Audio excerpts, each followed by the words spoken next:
Hello guys! Welcome to Unicorn Princess Tarot. So, ito yung reading natin for fire sign, Aries, Leo, and Sagittarius. Take only what resonates, guys.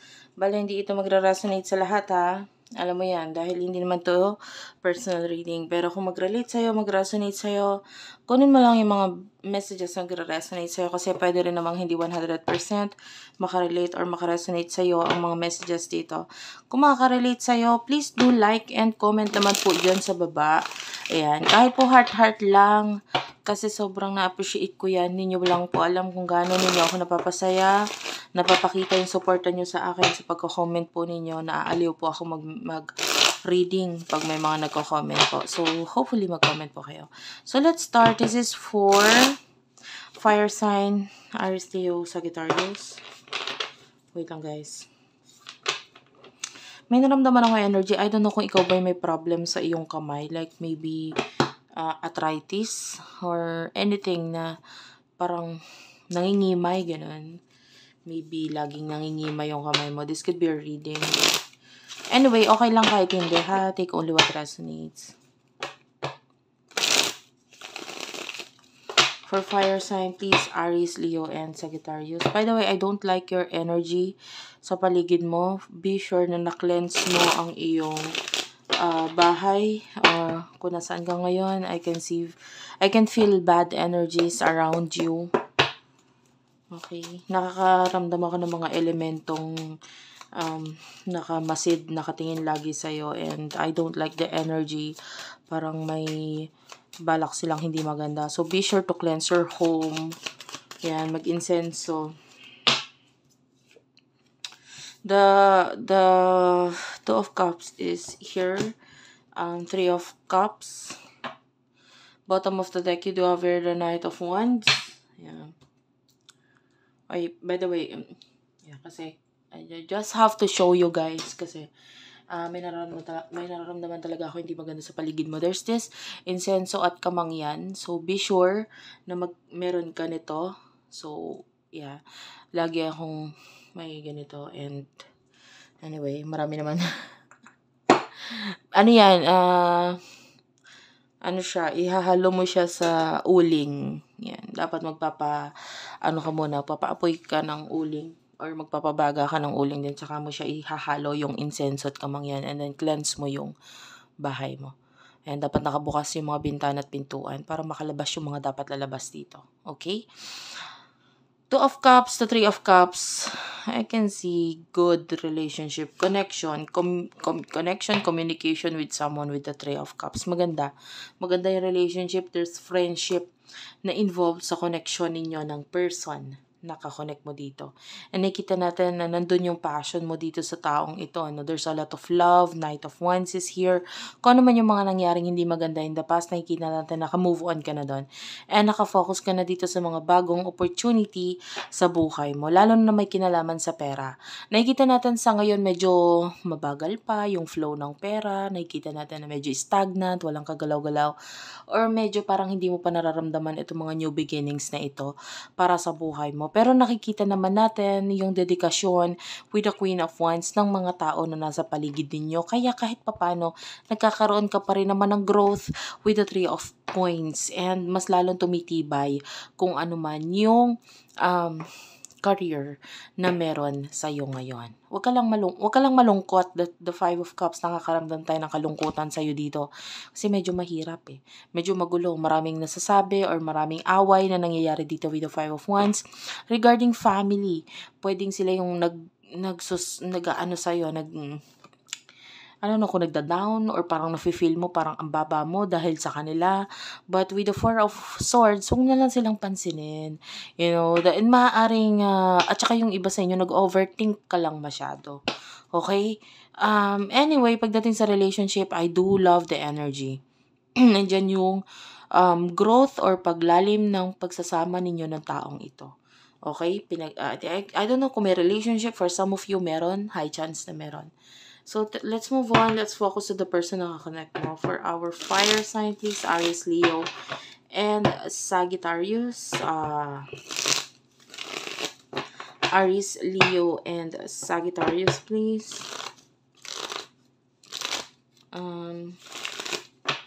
For Aries, Leo, and Sagittarius, please.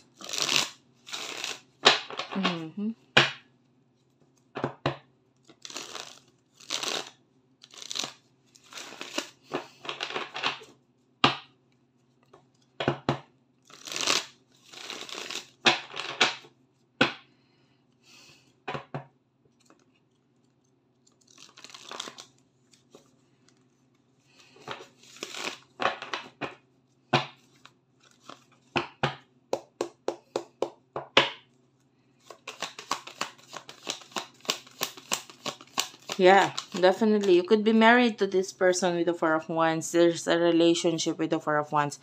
Kung wala pang marriage, I can see high chance of marriage sa inyong dalawa nitong taong ito. And with the Nine of Pentacles, ibibigay naman niya talaga lahat sa'yo, especially material na bagay. Kung ano man kaya niyang ibigay na pangangailangan mo, this person is willing to provide you that. And you do have here the Libra, yan. This is, this is a Justice card, Libra energy. So, etong card na ito, nagpapakita rin ng marriage. So, kung walang marriage sa inyo nitong taong to, high chance ang marriage sa inyo. Okay?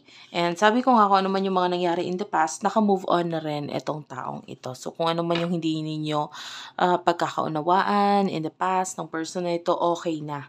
Okay na kayo doon.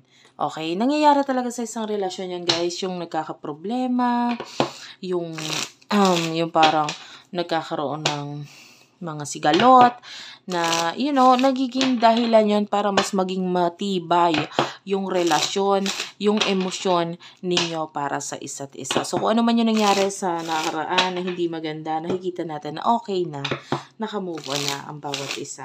So, let's move on. Ano yung mga nasa isip mo at emotions mo patungkol sa taong ito? Yeah, there's union between the two of you. Wedding rings. So, sabi ko nga may wedding rings.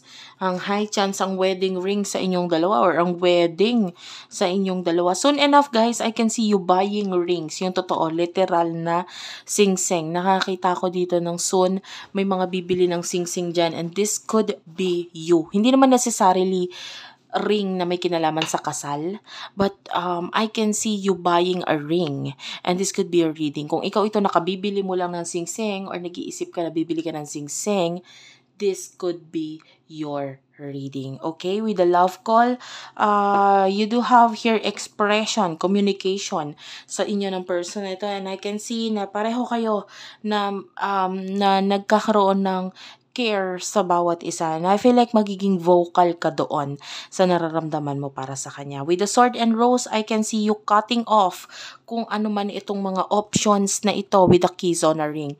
So, hindi ko alam kung yung iba sa inyo pwedeng may kakonek ka bang iba or may mga nagiging dahilan ba para magselo siya.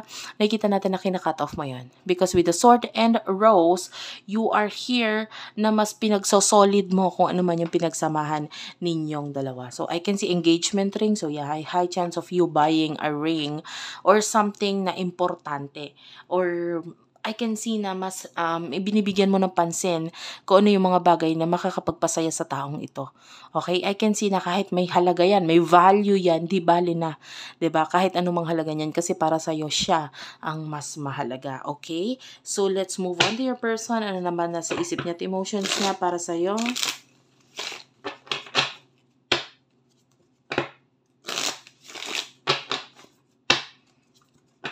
Nasa isip niya at emotions niya for you, spirit guides, angel guides. Okay, so for your person, photograph is here, and a twin flame. Could be dealing with a twin flame, could be dealing with a person that there's a lot of love na nararamdaman sa'yo. So sabi ko nga, katulad ng twin flame, kung ano yung nararamdaman mo para sa kanya, yun din ang nararamdaman niya para sa'yo. Huwag mo lang hanapin kung ano yung pagkukulang ng taong ito dahil itong person ito, kung ano yung pagkukulang niya, kayang-kaya mo namang punuan ito. At kung ano naman yung mga pagkukulang mo, kayang-kaya naman din niyang punuan yon sa'yo. Basta wag ka lang mag-focus doon sa mga wala siya, sa mga hindi niya kayang ibigay, okay? And you are actually complementing each other na hindi mo lang yun nare-realize.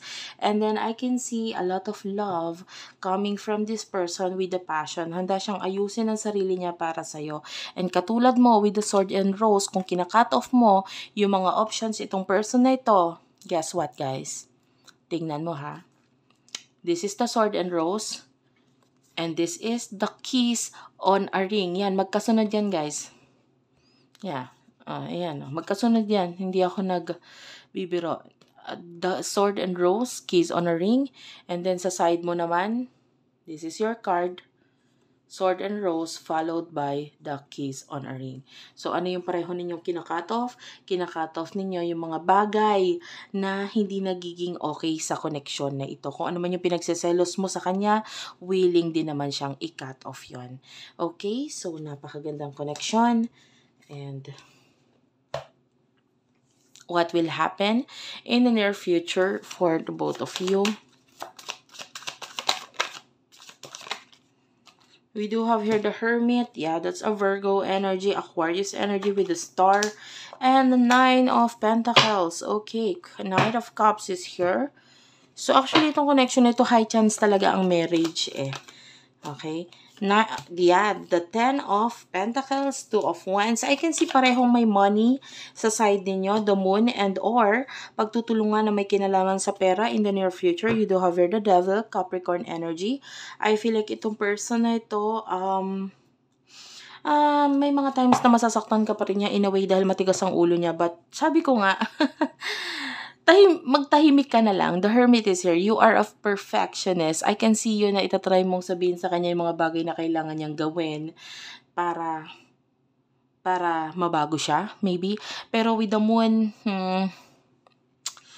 yung person na ito, there's loyalty sa kanya eh. As long na nandun yung loyalty niya sa'yo, sabi ko nga, wag mo nang hanapin yung mga wala sa kanya. Kasi mag-workout at magre-workout ang relasyon ninyong dalawa. Okay? I feel like there's a lot of money, guys, with the star, 9 of Pentacles, and the 10 of Pentacles. O, nagpapakita ng maraming pera yan. At saka pangarap na maaaring, pangarap mo, na nandyan siya para ibigay yon, para tulungan ka na ma-achieve yung mga pangarap mo na yon. Tutulungan ka niya na ma-achieve mo yung mga pangarap mo. Maghintay ka lang. Wag mo lang siyang i-pressure. Yun ang nakikita natin dyan. With the 2 of Wands, yung kung ano man yung plano mo, nakikita natin itong taong ito na makikipagplano siya kasama mo. Okay? Tutulong din siyang magplano sa'yo.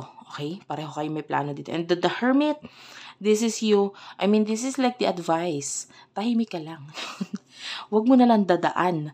Huwag mo na lang dakdakan ang person na ito. Dahil mag-workout ang relasyon na ito. Thank you for watching, guys. I love you all. And like po, sana po bago kayo mag-end ng video, no? Bago nyo i-ex itong video na to, pa-like naman po at pa-comment sa baba. Kahit po heart lang, malaking bagay yun sa akin. I love you all, guys. Thank you for watching and bye-bye.